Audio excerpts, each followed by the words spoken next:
Dernière propriété de ce chapitre, qui aurait pu apparaître plus tôt dans le chapitre, dès lors qu'on parlait du polynôme caractéristique, parce que c'est une propriété qui concerne plus le polynôme caractéristique à proprement parler que les matrices trigonalisables, mais dans la mesure où elle n'a de sens que si le polynôme caractéristique est scindé. On a vu que quand le polynôme caractéristique est scindé, c'est équivalent au fait que la matrice soit trigonalisable, donc je le mets dans ce paragraphe. À savoir que je prends E un cas espèce vectorielle de dimension finie et U un endomorphisme de E.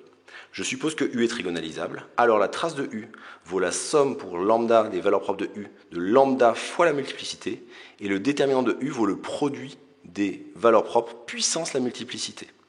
Évidemment, pour une matrice carrée, j'ai un énoncé analogue, à savoir que la trace de A, c'est la somme des m lambda fois lambda pour lambda dans le spectre de A, et que le déterminant de A, c'est le produit des lambda puissance m lambda pour lambda dans le spectre de A. Pour démontrer ça, je le fais pour une matrice carrée. Si A est trigonalisable, donc dans le deuxième cas, A vaut P, P-1 avec T triangulaire supérieur, qui A est scindé, puisque on a supposé que A était trigonalisable, et donc qui A de X peut s'écrire comme le produit des X moins lambda puissance m lambda, où lambda est dans le spectre de A. Mais A et T sont semblables, ce qui veut dire qu'elles ont le même polynôme caractéristique. Donc si j'appelle T la matrice triangulaire supérieure avec sur la diagonale T1 jusqu'à Tnn, qui A et qui T sont les mêmes. Ce qui veut dire que dans les coefficients diagonaux de T apparaissent toutes les valeurs propres de A autant de fois que leur multiplicité. C'est-à-dire que ça veut dire que si lambda 1 est une valeur propre, avec une multiplicité m lambda 1, ben lambda 1 va apparaître m fois.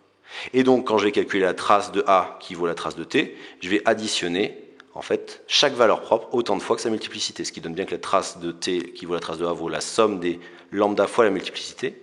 Et quant au déterminant de A qui vaut le déterminant de T, le déterminant d'une matrice triangulaire, c'est le produit des éléments sur la diagonale. Or, chaque valeur propre apparaît m lambda fois, ce qui donne le produit des lambda puissance m lambda.